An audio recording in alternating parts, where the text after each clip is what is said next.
Sportscast SA presents Game On. Game On.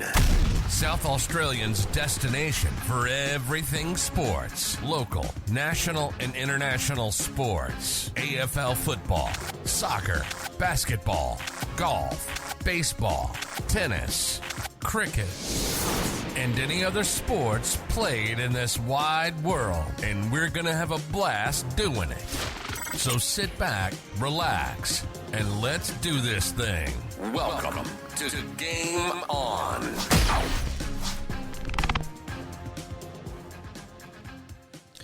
Welcome to Game On. My name's Pete and Malcolm again in the studio for our SANFL only podcast today. A bit of a special preview of the 2024 season. Let's kick off with it's the 147th year that the SANFL will be taking place, obviously through a couple of different iterations early on. Yep. With the SANFL and then obviously the South Australian Football League and then the National League. Yep. But the original clubs, doing a little bit of research, the Adelaide Football Club, Bankers, Kensington, Port South, South Park, Victorian and Woodville. So, Woodville, interesting doing a little bit of background research, which I knew a little bit about, but obviously going into it a little bit deeper for this season preview. So it was interesting that, for sure, that we're Norwood supporters, and in 1878, a year after everything started, that Norwood came in and kicked off with 5 premierships in a row. Ironically, through the dissolving of Woodville. Woodville nearly became Norwood in a lot of ways. Okay. So, yeah. Obviously, Port and South were the other premierships, basically the first 22 out of the first 23. So very, very strong from that point of view. And a very quick point back on Norwood. Topsy Waldron was probably as influential and important as anyone in the start-up of Norwood Football Club. And it turns out that he is related to a previous guest on the show in Marty Leslie. Right. In terms of, I'm not sure if it's great-grandmother or great on those lines. Yes. So I've always said we should have got Marty Leslie, therefore, on the great-grandfather rule. So there you Marty, a bit of fun with that. And that actually came up. That came through when Chris Brown and the Norwood History Group were doing some research. And then Chris said, Marty Leslie, and got hold of Marty and snowballed from there. So, and that's part of the reason why we ended up getting him on in the first place, was to rib him a little bit about, being a Norwood man first before he became a very, very famous Port Adelaide person. Man. We are going to speak with some club representatives today. We've got Justin Scripps, the CEO of Glenelg, and also Jackson Callow. I did that interview a little bit earlier in the day when they were available as well. So we'll play those interviews. But what might have been for the SANFL, just looking back at the history of the SANFL, that Gawler, Port Pirie and University could have been allowed in the comp. Yeah, back then. And it's actually ironic because you can say Central's now with encompassing the Gawler area, but it probably really should have been. It was a smart decision as it turned out now. Probably not so much back then because that was considered too far away, where now it would have been perfect. So it is a bit of irony. Obviously going through the premierships, Port Adelaide with 36 premierships and 38 runners-up, Norwood with 31 and 23 runners-up, Sturt with 15 and 11, North Adelaide with 14 premierships and 18 runners-up, and South Adelaide with 11 and 11 runners-up. So obviously a lot of rich history in the SANFL, and we want to obviously do it justice and talk about it specifically apart from all of our other podcasting stuff. And we thought it was very, very important to follow that up. Mate, we did do our tips a couple of weeks ago on where we thought some teams might be at. We've had some trial games now. Where do we sort of see everybody fitting in? Oh, look, I'm still around that mark. Probably Glenelg's a little bit more interesting in terms of losing Partington and Turner, 2 pretty influential players out of their midfield. Whether that changes them up for a while, adjusting-wise. But, they've also got back in terms of Will Gould has returned from Sydney. Yep. Chris Curran was a very good player and he's come back. So they've got players back. On paper, they should be just as strong. Yes, they've lost Toby Pink to North Melbourne. It's probably the other major out, but I still think they're the benchmark. They were the best side by a fair way last year. Absolutely. All right, well, let's stick with Glenelg and we'll play our interview very, very quickly now. Yep.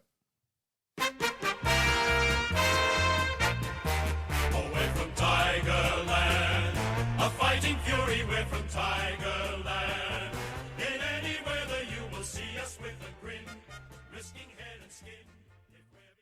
We're pleased to welcome today Justin Scripps from the Glenelg Football Club, and obviously Glenelg going through a little bit of a purple patch at the moment, being the SANFL 2023 grand finalists and obviously premiers.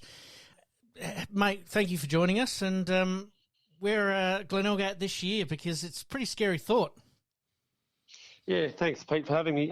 It's an interesting one, isn't it? You always get to this time of year and everyone's quicker and faster and stronger and all that sort of stuff. But, look, from last year for us, we obviously lost a few premiership players, but we've gained some players back and covered some of the gaps that we had from the premiership time. But I guess pleasingly, we had sort of 4 Glenelg kids return to the fold, which was great. We got Gordy back from Sydney and Oscar Adams, and luckily enough, Chris Curran come back after a couple of years of PAC, and Max Proud was probably a welcomed return out of retirement. So, and Nick Stevens was the other one, lad that we got from Victoria. So yeah, we feel like we've plugged all the gaps from last year, which is great. But it's interesting. We're only, you've got to look at Collingwood this year, like last year's premiers, but you don't get a mandate over winning matches this year when you're the premier. And quite often, a lot of clubs have got a 4 or 5 week jump on you from finishing earlier last year. So we're, certainly under no illusions about it starting again, and everyone starts from scratch. So,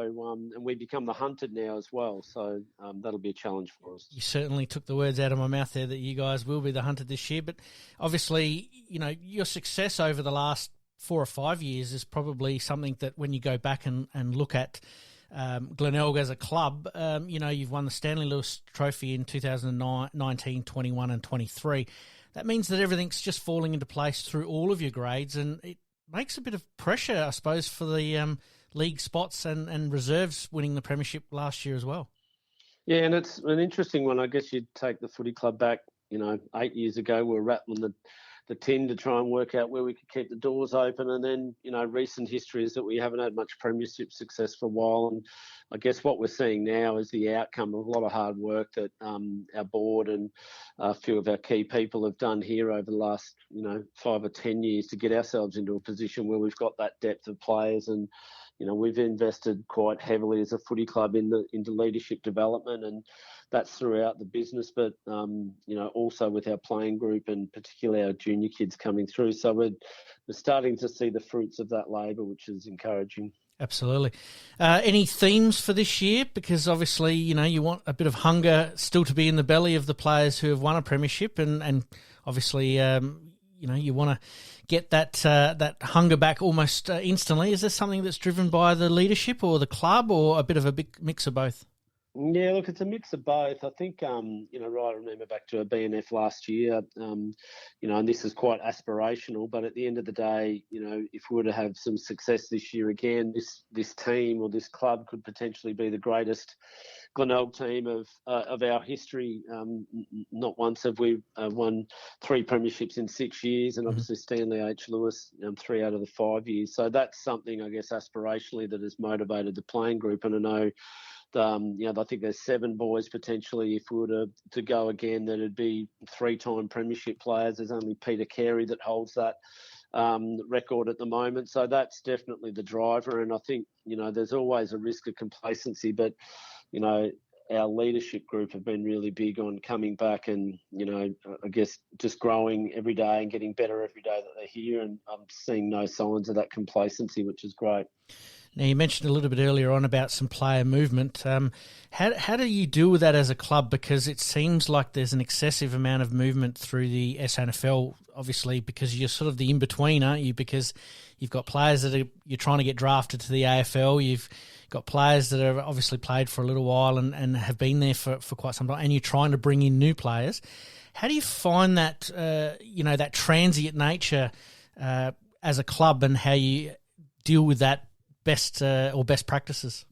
Yeah, I think, look, every competition's in the same boat in regards to losing more talented players up to the next level, and our country clubs and our community clubs are no different when they lose players up to us, and we're no different with, Toby Pink and Bodie Ryan and Ash Moyer and these kids coming through, getting drafted to the AFL. So, that's great. It creates opportunity. I guess the other thing, our reserves won the premiership last year, and we've had quite a few kids come through that reserve program. So in any given year, I guess you're going to lose, 4, 5, 6 premiership players, but you need to create space for that next generation coming through. Otherwise, you end up losing them. So I think we've got a pretty good balance of that this year. Just a bit of a side note to that is, do you find that with the SANFL clubs sort of coming back a little bit earlier to compete, obviously, with the AFL listed clubs that you have in the SANFL, do you find that the work-life balance or work-play balance is a little bit out of whack because players are starting earlier and having to commit to bigger pre-seasons and more meetings and, all of that stuff that goes along with it? Yeah, look, I've been involved at this club where we've had a young, inexperienced list, and you need to get the group back earlier in order to put on bulk and get more education into them. But that's not where we're at the moment with our list. So it just depends on where you list out. Like Arriva this year had none of the senior blokes come back before the 8th of January, but we found that they were highly motivated to go and do their own training, and so they come back in better nick than they've ever come. But I do understand, as I said, we've been in situations where we've been in the bottom 3 before with a young squad, and that's not necessarily the case. And I think, by and large, a lot of the guys that are playing SANFL are highly motivated guys now that, really want to get the best out of their footy. Now, for some of them, the beauty of the SANFL competition is that you can be 22, 23. I mean, Brett Turner was 25 when he got picked up from Adelaide, haven't been overlooked as an 18-year-old. So the opportunity for guys to get drafted after 1 year is still real. So I think that is a motivating factor for a lot of these guys. Absolutely, and obviously we'll talk now 2024, and we have sort of touched on it a little bit, but a couple of trial matches there against Sturt and West Adelaide. How did you find those games, and were you trying different things? Yeah, look, Reva's sort of had a set program in place for all the pre-season in regards to who he's playing and giving opportunity to and balancing out workloads with what we need to do. I mean, ideally, we probably would have liked to have been a bit more competitive on the scoreboard, but at the end of the day, it's been more about the process this year. And I think, our fitness guys really comfortable. Tommy Stevens with where the group's at physically. We feel like we've got enough games and minutes into all of our players, apart from a couple of little injuries. Liam McBean hasn't played a game yet, and Darcy Bailey sort of had a bit of a hamstring injury, but he's back firing and expected to be fit. So, yeah, it's a balancing act, but as I said, I think Darren's really comfortable with where the list is at pre-season. And that's what trial matches are there for, to try these things out. Now, round 1, you come up against the old rivals in Port Adelaide and at home. Usually you don't get a home match in round 1 because of the cricket, I'm assuming. Port Adelaide round 1, excited for that or anticipated match? Yeah, absolutely. Look, I think it's going to be 28 degrees on Friday. And when we get Good Friday falling after April 1st, we usually play if Easter's after that. But we're pretty fortunate that cricket let us get on the oval in March, which was great. But no, it's really exciting. We know, the AFL teams are both really competitive at the start of the year, providing that they've got as many players to pick from as possible. But they've obviously come off an AFL pre-season. But, I think it's great to actually challenge yourself against the best. And, what I find when our guys play against Port and Adelaide, that there's a real competitive spirit to make sure that they're competing against guys that are, full-time players. So I think that'll be really exciting. As I said, for the club, it's a great opportunity. I think we had about 4,500 down here last year. So we've got our women's teams playing before us, and we've got the unveiling of the premiership flags, both reserves and league, before the game, which is the first time in the club's history that we achieved that. So it should be an exciting day. Absolutely. We'll stay on the women's just for 2 seconds. Women's football's taken off in a big way, not only at the AFL level, but also the SANFL level. And has that revitalised the club a little bit? I mean, you talked about, 8 or 9 years ago where you were rattling the tins a little bit. I know the women's are not bringing big crowds, but they do bring another element to your club, don't they?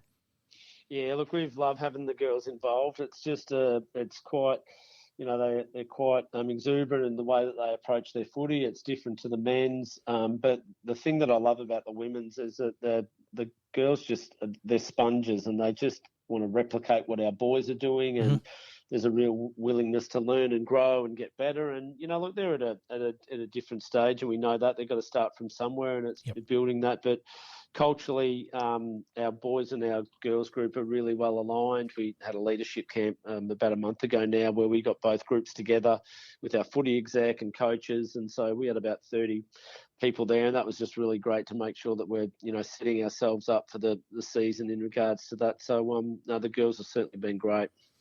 Now I know you're looking only at round one, but obviously we've got the Anzac Day clash, and it's great that it's back at suburban grounds for the Anzac Day clash. And am I right? Was it 10K at the Bay you guys were aiming for? Was it last year or the year before? Yeah, we had that super match the long weekend in June last year. We had a Kia Kick for Cash, which was at 10K at the Bay. But I mean, look, we put it out there as a bit of an aspirational target to see if we could get 10,000 down. I think we're about 7,300 or so, which was still, I think, in the end, the biggest crowd in any state league footy game in Australia last year. So that was a great achievement. We're really proud of that. And obviously we've got Sturt on Anzac Day this year, which will be great. So there's a couple of really good opportunities to get a decent crowd along to the footy. And the thing I love about the SANFL is it's such a traditional suburban tribal atmosphere too. Like that doesn't sort of happen as much anymore anyway, but it's certainly great, and obviously playing Sturt will be a great opportunity for to get a decent crowd there. Absolutely. Mate, one last one before I get you out of here. Would you like to see finals football played at suburban grounds and then obviously the grand final played at Adelaide Oval, or are you sort of happy with Adelaide Oval?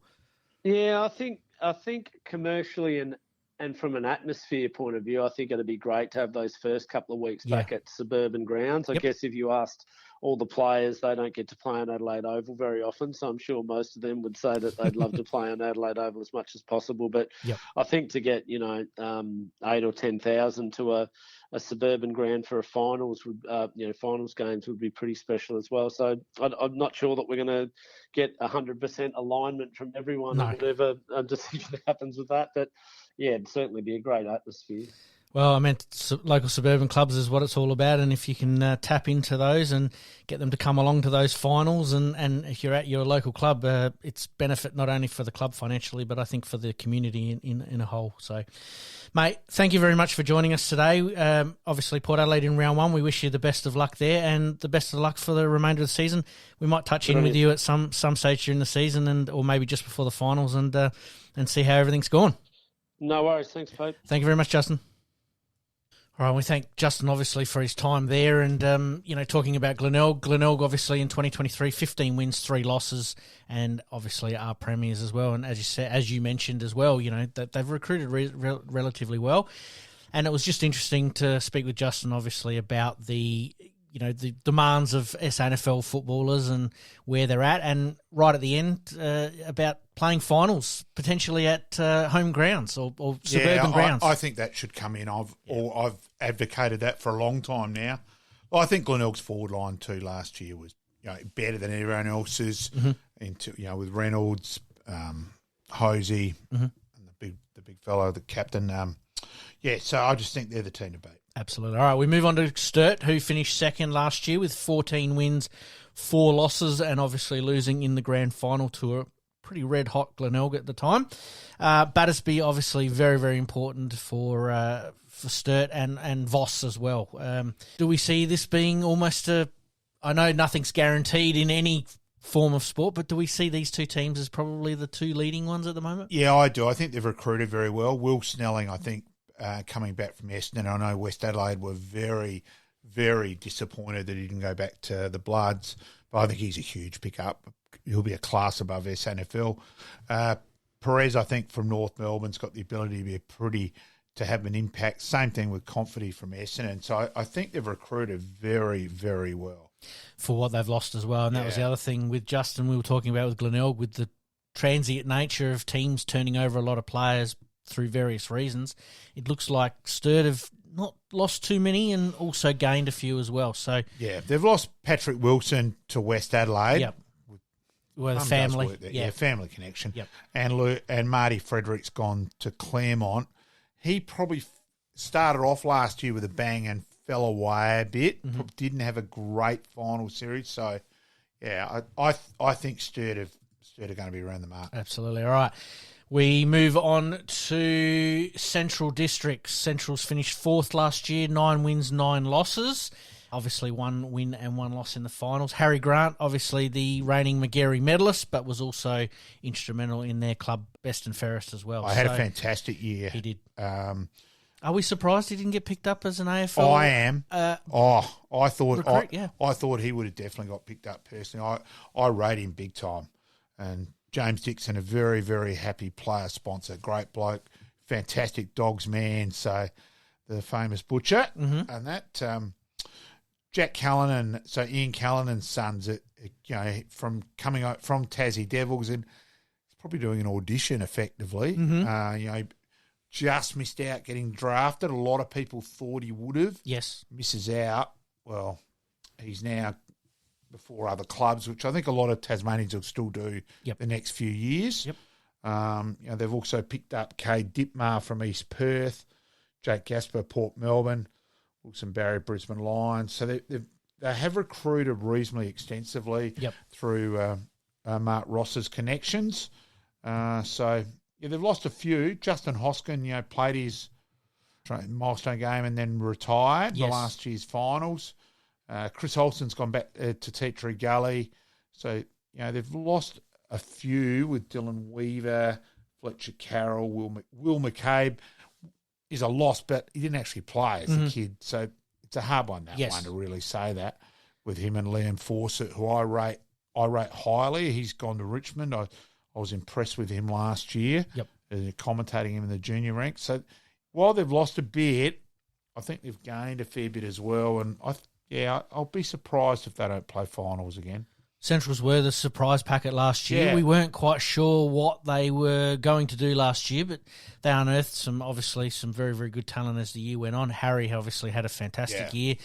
And I think Centrals are going through this sort of build again like they did back in the early 2000s, where it looks like they're setting them up for a reasonable future if they can keep people together. And that's the key here, isn't it? I couldn't agree more. Yeah. Exactly my thoughts as well. I know I've got this down a little bit lower in who do we think our smoky might be. I'm going to go early, and I think Centrals are a little bit smoky to be in the mix. I won't say they're going to win it all, but I think they're going to be in the mix. I think that's fair. Yep. All right, let's move on to North Adelaide. North Adelaide, 8 wins, 10 losses last year. The Barry Robran club champion was Campbell Coombe. Again, Jacob Surgeon at the helm. He's a relatively experienced SANFL coach now because he has been in the system for a while. Do we expect North Adelaide to climb a little bit more this year? And they finished 6th last year. Do we see them climbing into the finals this year? It's a hub. I think Cameron Craig's a big loss. Him and Aaron Young are both playing for Keith. Andrew Moore retiring as well. So they've lost a bit of experience there. And Cameron Craig was a very important player. Tarek Newchurch is an interesting one because it's hard playing for Adelaide, auditioning for that next level. They're probably, playing for Adelaide, you're not playing at the elite level. You're trying to play that next level. So it can be a hard one. Just to not fit quite back as in. Team aspect orientated. So it'll be interesting to see. Look, the other one I'll be really interested to see is Angus Tully won the under-18s medal last year. So it goes up to senior ranks. And wish Tulls all the best. Don't worry, we're shocking pink boots. So g'day to Tulls, does listen to the show as well. Stands out like a sore thumb, which is not a bad thing if you're kicking goals as well and getting plenty of the ball. So good luck to him for sure. Yep. Absolutely. All right, let's take a very, very quick break. When we come back, we're going to talk West Adelaide, we're going to talk Norwood, but we're also going to speak with Jackson Callow, Woodville West Torrens and South Adelaide. I'm Stephen Rowe, and you're listening to the Game On podcast. All right, we move on to West Adelaide, mate. Where to for West Adelaide? Adam Hartlett, obviously they finished 10th last year with 4 wins, 13 losses and a draw. Josh Ryan was their club champion vote getter. Where do we see West Adelaide being at the moment? Not only from a club point of view, but also from a playing point of view. It's a hard one. I wish them all the best, but West Adelaide are probably the club battling the most to be around, to survive. Yep. So it's a real hard one. Look, they Patrick Wilson's a big recruit from Sturt, but how much do you have to do? Look, he's their main one. Brady Sewell at Glenelg. Code Tozer's gone over from Norwood.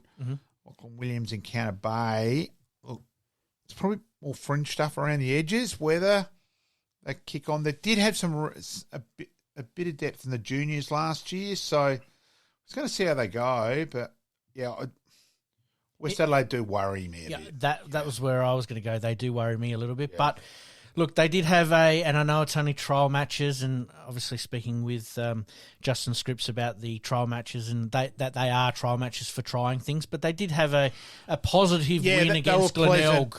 Pleasantly a lot more competitive there. Yep. It's probably the big thing was it won, but it's more that around the mark that was encouraging. Look, we'll see how they go, but yeah, look, they do worry me. For me, West Adelaide, it's all about depth, is that they seem to start the season okay, and then a couple of injuries roll around, and then it just snowballs from there, and it's happened year after year after year. Yeah. Look, I don't want to, bring down the tone of the show. What is West Adelaide's long-term future in the SANFL? I know it's a loaded question. It's a question without notice, and we don't want to preempt anything, but you've got to start to look at it seriously from a financial point of view and also from a club point of view. It's debatable. Yep. Where they are, look, I think Woodville West Torrens and Norwood, just using those two clubs as the examples, both made smart decisions to get their pokey machines out onto the main road. And so, Norwoods are actually out northeast. Northeast, yep. They're really, when you Woodville West Torrens is out on Port Road instead of around the corner in the back depths of Oval Avenue where the pasties are spicier. Yes. So I think they made a call there whether West Adelaide should do that as well. Look, I just wish them all the best. Absolutely. I don't want to lose them at all, but I just don't want them to fall into such a big hole that it ends up becoming the biggest story ever. And again, Justin was talking earlier on in the interview about how they were rattling the tins 8 years ago. West Adelaide are almost in the same boat, and they need to take that Glenelg model and transform that club some way, somehow. Yeah. It's a hard one, and look, I just want them to survive. Yeah. Absolutely. So do I, being an original club in the SANFL. All right, we move on to Norwood, mate. Probably a little bit more in our wheelhouse, but Norwood, with 6 wins, 11 losses and 1 draw last year, started the season horrendously, not only through injuries and just a little bit of a later start of the season, but then as we spoke, as we're going to speak about with Jackson, is that, there were other challenges that went throughout the year. So where do we see Norwood this year, mate, for you before we play our interview? Oh, look, hopefully improve a bit. I think we're hitting the season probably a little bit better physical shape than we were last year.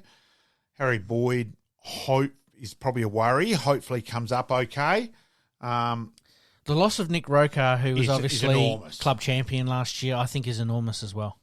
Yeah. So we're recording this before Norwood's first game. I'll confidently predict so we can have an exclusive for our listeners. Yes. I reckon Finn Hurd, Jack Hurd's brother, might have a kick and a catch on Friday night in the league time slot. So wish him that's wait see on that one, but I reckon he's a fair chance to make his league debut. When it comes to Norwood and your mail, I know that you're pretty much around the mark, but on this occasion, I reckon you might be right. Yeah, I just think from having a look at him in the trial games, I think they might play him in the league's game spot.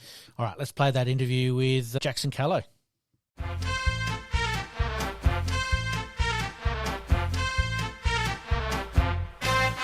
It's a grand old flag, it's a high-flying flag, it's the emblem for me and for you.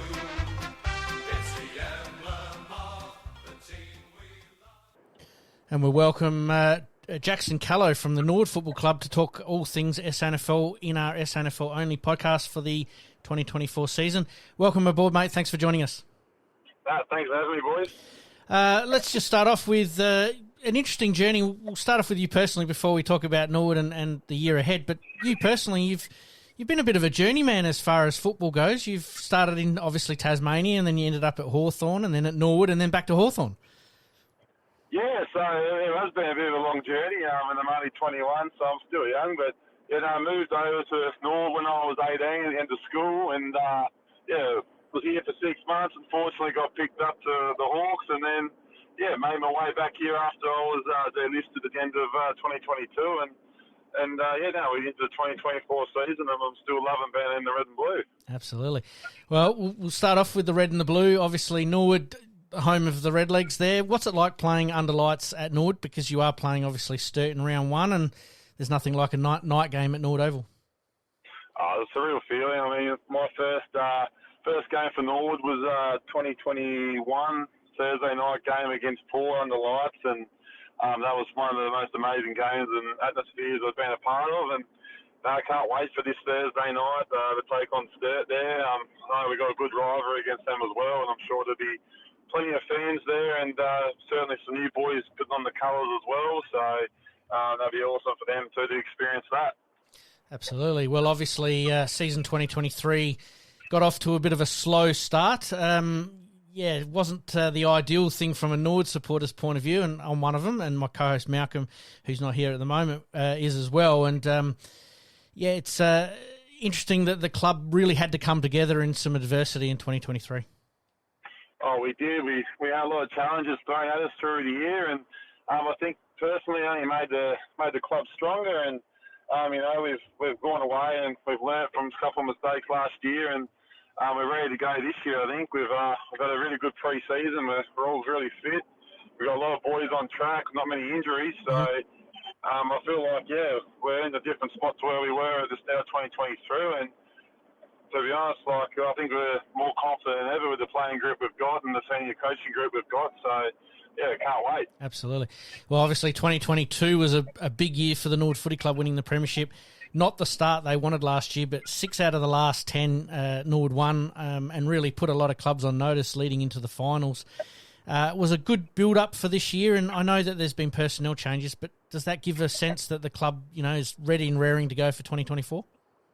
Yeah, definitely. I mean, it's always good to finish the season on a high, and our high was, winning those last few games and, knocking off Adelaide in the last game, who, nearly made all the way as well, was something that was very, very good for us going into the off-season, knowing that we could play our best footy and we could take it up to anyone.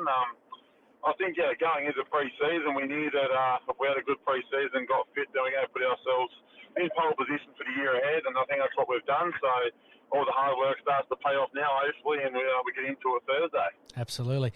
Speaking of pre-season, nobody likes doing them, but was there a theme throughout pre-season for Norwood this year?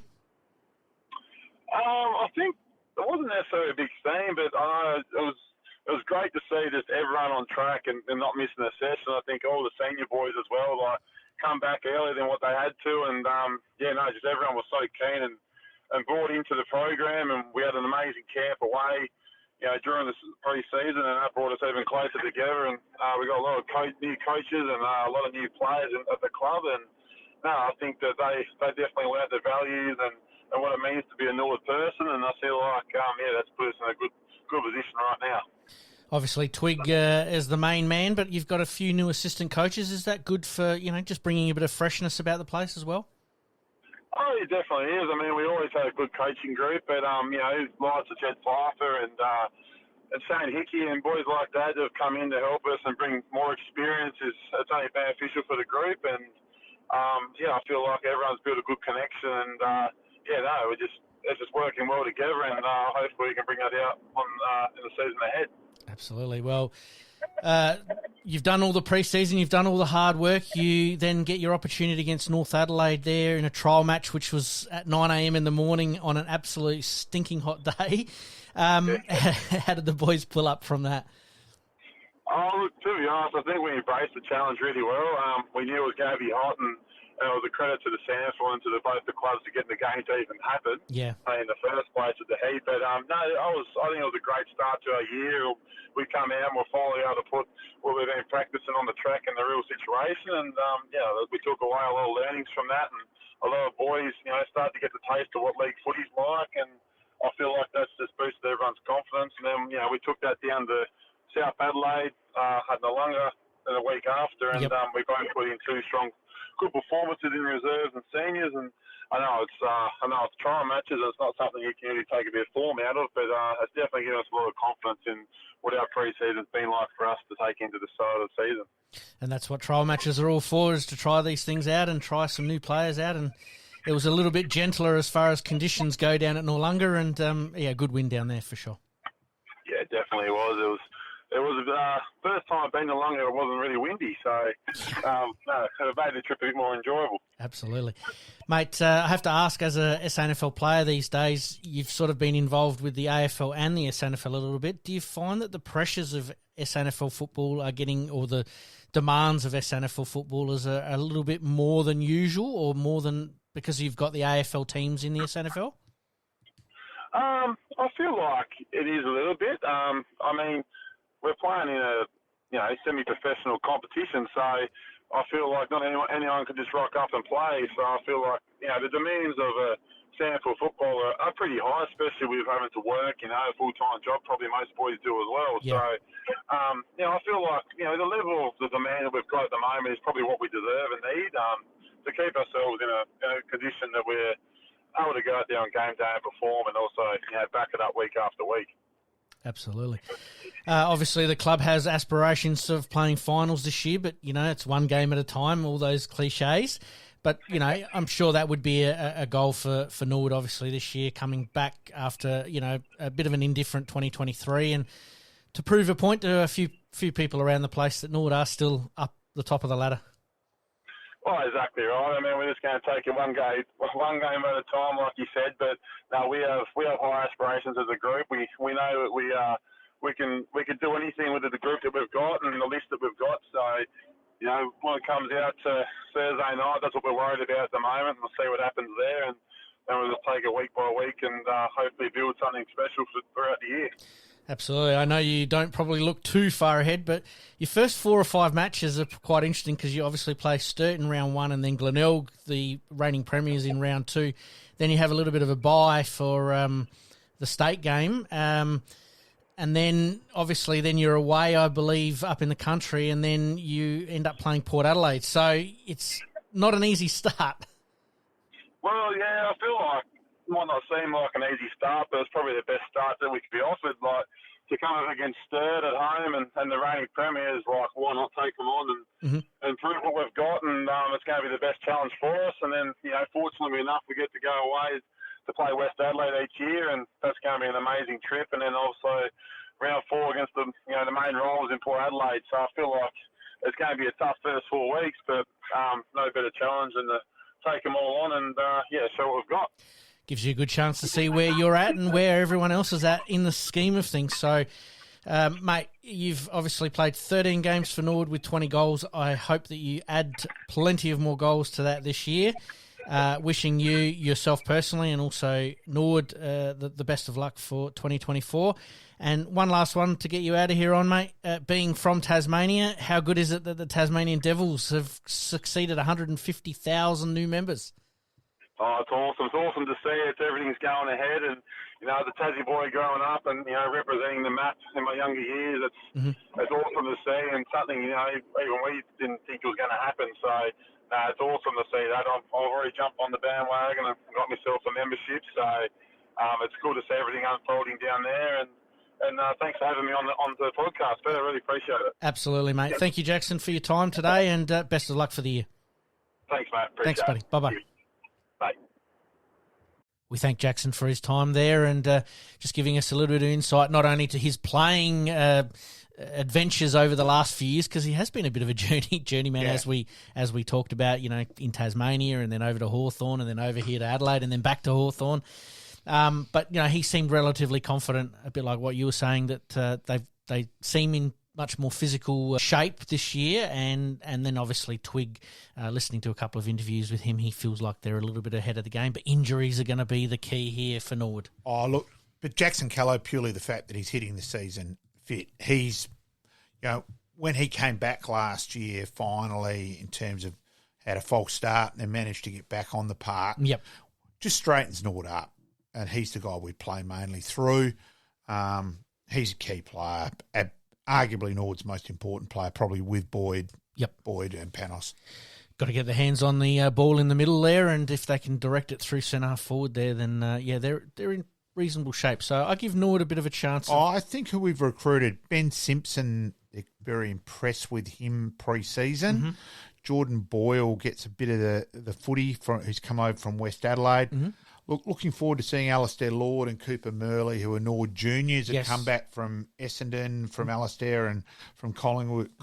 Mitch O'Neill. And Mitch O'Neill also gets a fair bit of the footy from South. So I think we've recruited reasonably well there. Losing Nick Rokar and Matty Nunn, I actually caught up with earlier tonight. Yep. Cam Ball is also a big out, losing Cam to Ross Trevor, where we struggle probably for height down back. I think that'll still be the Norwood big question mark. Yes. And that Ben Jarvis is also playing for Lincoln South. I have got a couple of theories there. Look, since we are doing an SANFL only show, I'd love, when the inevitable happens, I'm not sure when it'll be, but it is inevitable, that Adelaide and Port lose the competition. I just hope all teams show a bit smarter and cut back their demands on the players with training-wise. So I've got a big bugbear about that. No, fair call. Seems to be the word going around as well. So, all right, let's move on to Woodville West Torrens. Woodville finishing with 6 wins, 12 losses. Arguably their biggest recruit on the off-season has probably been Sam Jacobs as far as their coaching ranks go. So, and David Kuzner is now working full-time at Woodville West Torrens, and a happy 50th birthday to David for a couple of days ago as well from Kuz. We will get him on the show at some stage. Look, they've picked up Cameron Fleeton, who my mail is they're quite impressed with from GWS. Yep. Josh Morris I think he can be a pretty fair SANFL player. Has come back from Hawthorn. Yep. Interesting that Jarrah Redden had given it away, has come back for another crack. And the big body, look, he might have looked overweight and all that, but he was pretty footy smart where he got, arguably in the grand final, I thought he should have won the Jack Odie and that 2 years ago when they beat Glenelg in the grand final. So I think he's important coming back as well.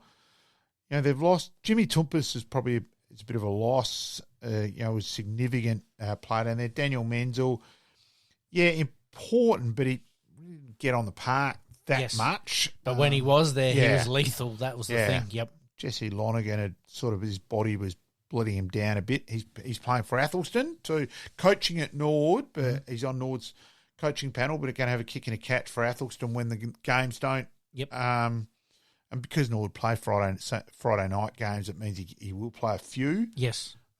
Look, I think probably the interesting one with Woodville West Torrens is, look, I think it's fantastic that Woodville West Torrens have allowed it with Tyler Welsh, but I've also got a bit of mixed feelings that he's a Woodville West Torrens junior. They could have got a very good year's league football out of Tyler because he can seriously play before he becomes an Adelaide Crows player next year. With the father-son, which he was always going to be 3-4 years ago. We knew that. So I understand why they've done that for Tyler's sake, but it'd be really interesting when we get David Kuzner on the show and that just to get that explained a little bit more, because I admit, personally, if I'm looking upon that on a Woodville West Torrens thing, you're a little bit disappointed, but you also want to see the lad go well too. I understand why they've done it for the kid. Yep. But I'm sorry, he does pre-season with Adelaide next year anyway. So, I'm mixed on that one. I really am. Well, if Adelaide didn't have a team in the SANFL, he would have still been. So you've got to weigh that up and go, well, how does that all work in the future? As to you want to bring your players to your club, you can't do it. So I'm a bit bemused by that. Where do you see Woodville going this year? Bit of an indifferent year last year. Do we see them upsetting a few along the way? Well, they had a bit of junior depth. They always have. Yeah, that's always the thing. have. Yeah, true. And Shane Reardon, the junior master down there, has been at Woodville West Torrens seemingly since Adam and Eve were sharing apples. But no, in fairness to Shane, was very also influential after his playing career at Greek and Greek Camden. So, again,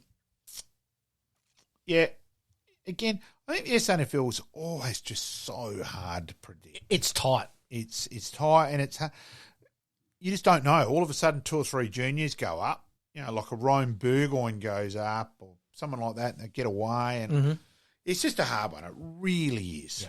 And because of the transient nature of teams of the competition, changing a lot of players throughout from season to season, it makes it very hard to sort of nail down. And like we spoke with both Justin and Jackson, is that the first 4 weeks are going to be very interesting for everybody, not only just for those clubs that we've spoken to, but in general, really, really good for them. All right, let's finish off with South Adelaide. South Adelaide with 5 wins, 12 losses and a draw last year. Club champion Keegan Brooksby. South Adelaide are in a real transition year, aren't they? Because they've not only lost, obviously, a lot of experience along the way, but their juniors, they're trying to promote their juniors, and we've probably seen that a little bit more in the Norwood trial game a couple of weeks ago, in that South were trying out a lot of those junior players. Look, having commentated South a few times last year and watching them win the 18s flag, they've got something. Draper will be the one. Mm-hmm. Draper will go very high in the draft this year. He will just play league bang straight away, and so he must. Sid Draper, his brother Arlo Draper's come back. Yes. But, they've lost Keegan Brooksby and Bryce Gibbs, and Matty Broadbent. So that's Matt Rose, that's Joseph Haynes. That's about 400 games worth of experience. That's huge on what they've lost there. So I think they'll struggle, but I do think there is a lot of ability from that juniors 18, Benny Barrett as well, the Florence boys.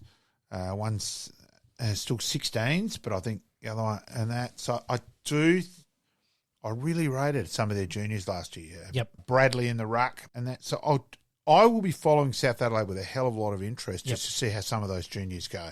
Do you think, because South Adelaide and almost Centrals are a little bit in this boat, in that the catchment area for them is relatively good as far as numbers go, is it a case of that they've identified this is their plan in the short-term pain now, keep these kids together through the 16s, 18s, reserves, and obviously into the league, keep them together for 4 or 5 years to have some of that sustained success? Hopefully, but it's just so hard because they lose Taylor Goad to North Melbourne, still spewing he's not an Adelaide player. Jack Deline to Fremantle. So you've lost 2 of probably the main 5 out of your junior. So it's a real hard one. Because if they are showing any talent, like you've just mentioned, 2 absolutely fantastic players, they get snapped up pretty quickly. And Draper goes at the end of the year. They only get the 1 year. Yes. He will go top 5 or worst at the end of the year. But a core group of that under 18s, you'd want to try and keep together for 4 or 5 years to try and have some sustained success. And that I come back to being smarter on the requirements. Don't make it the be-all and end-all. Training till the cows come home and meetings, and you do lose players. But yes, you do lose players financially. They don't go and play elsewhere financially. Yep. But I tell you what, I still reckon you lose more on just making it too big a requirement versus financial reward. I reckon you lose more players out of that. And SANFL clubs have just got to be smarter. Yes, they say, okay, we've got to be bulk fit to play against Adelaide and Port Adelaide and all that. Well, once they're gone, geez, I hope they're smarter. Just a little bit of reduction in pre-season and a little bit of reduction in, as you said, requirements that players have to go by. All right, mate, we're going to take a very, very quick break. When we come back, we're going to whiz through the hot topics for this episode, the SANFL only podcast. Hi, I'm Mark Harity, and you're listening to the Game On podcast. All right, mate, we continue with the SANFL hot topics. Let's throw this one out here. SANFLW continues to grow. Creates another element for the SANFL. Good or bad? I think it's good. I admit I don't agree with the development league. I think that's 200-odd players who should be back at community level. I don't think there's enough talent there to justify that yet. And again, we are starting at the wrong end of the pyramid, though. Yeah, but you're having community clubs now struggle for numbers with a lot of those and that. So I understand they want them under their control and then look and then go up the league. I get that, but I personally have real mixed feelings on the development league side. Fair call. Do clubs, SANFL and community clubs, need to get smarter, obviously, with when they play these players, so that way they can potentially participate in both? Yeah, it's probably footy season's footy season. You're asking a hell of a lot of volunteers at clubs who are spread thinly, so you struggle with enough people as it is. Whether, try and switch this season, it's a hard one, that one. Fair call. All right, let's move on. Crowds will be interesting to see. What are your thoughts on the crowds for the SANFL, considering that the SANFL is basically the best supported state league competition anywhere in Australia? It is, and it's funny. You get 1,500 to a Norwood League game, and you're disappointed by that. But it's 1,000 more than what they get in Victoria. It's quite crazy. Yeah. Do we sort of see the crowds? I mean, price is going to be a barrier for anything these days when it comes to cost of living and everything else. Do we see the price maybe being looked at by the SANFL to try and get more and more people, or is it scheduling that's the key here? I think they should be smarter and go lower with their cost in terms of people through the gate, because you get the money back canteen and bar as it is. I know of a person involved at Payneham who's a big sturt man. Yep. But comes to Payneham, he says, I don't pay to get in at Payneham. I can have a beer and walk home from here instead of I've got to get a taxi or a lift or whatever, because Kim's a person who enjoys a beer watching footy, which is fine. And he's doing the responsible thing by not driving. Out of that. Yep. So I think they should, like we've seen it at Sheffield Shield level, where they've been dumb enough to charge not only the $10 to get in, but the $17 to park your car. Yep. And I just think clubs have got to realise that now you are effectively competing for that person with an amateur league club. Mm-hmm. Most people follow an AFL club, and then either SANFL or community. You don't get that many people who are all three. Yep. Back in the day, you sort of were, and I know you are. I know I am. Yeah. I still follow all my local clubs, like junior clubs that I played for, as well as the SANFL and the AFL as well. So, very, very interesting. But, I like the idea. Maybe reduce the price slightly, other incentives along the way, see what you can do. I think they've got to get back to SANFL clubs have got to also be smarter and get back to the old pie and pasty nights. Get back so I don't think there's enough of a connection now with the kids, with the school kids. Yep. Like you do a kids coaching clinic now, and honestly, you're lucky to get one person wear a SANFL gear. Funny how they generally get the awards with me running them in that way, Pete. We know you're an SANFL man through and through, like our mate Rowie, who was on the podcast a few weeks ago, and I totally agree with you. The KG and Cornsey nights, come down, grab a pie and pasty and a Coke, and away you went. So you're right, very, very important. Last couple, mate, where do we see the SANFL when and if the AFL teams leave the competition? Do they stay at 8 teams? Yeah, and I think they've then got to get smarter and go earlier. I think women's football, the AFLW, have given up a goldmine. I still think it is quite ridiculous that you finish the AFL, finish the grand final, and AFLW keeps going. You don't finish a movie and put a matinee on afterward. Yep. And I think they're ridiculous there. So I think SANFL's got to get smarter, start a lot earlier and go, hang on, let's get some promotion. Yep. Everyone's had a guts full of the 8,615 Big Bash games by then. That's when, and people are looking for a bit of footy. And that leads me into my next point. Is night football or midweek football the saviour of the SANFL going forward, on the basis that if they are starting a little bit earlier, obviously playing at night because it's summer conditions or warmer conditions, is a benefit and a bonus not only to giving the SANFL free and clear air, it then allows those players to effectively play almost a season at an SANFL level and then still go back to their local club and play enough games to play there as well, if they want to do that. And you could work it out in terms of that. If you did have a double header and all that, you could still work it out that their ticket, all that money goes to the club. So, so say you play at Norwood. Yes. Norwood play Sturt in one game, Centrals play Glenelg in the other.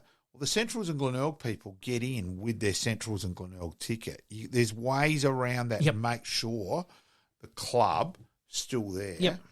I do like the idea of double headers as well. Yeah, I think there's ways to make sure that everybody benefits. Have a crack with a few different things. Yep.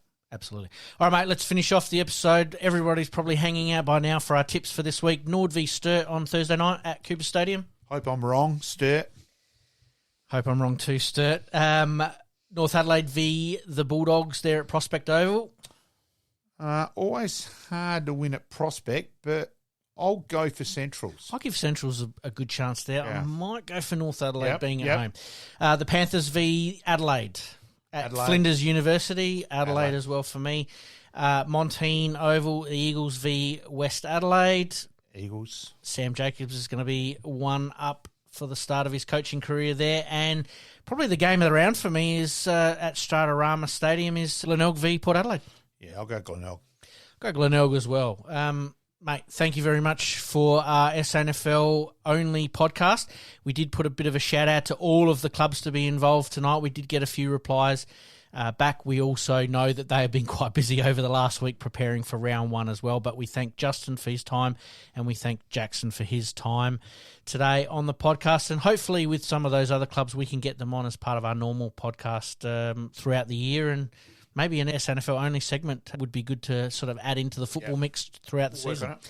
All right, mate, let's, as per usual, we promised to do better. Our normal episode's going to be out on Thursday because of the AFL starting a little bit earlier as well. So a bit of a bonus for everybody today in that you get an SANFL podcast and our regular podcast. Until then, see ya. In this crazy world we live in, we all need the distraction. Enjoying the show? Like, rate, and subscribe. Hook up and connect with us on social media at Sportscast SA. We'll see you next time on Game On.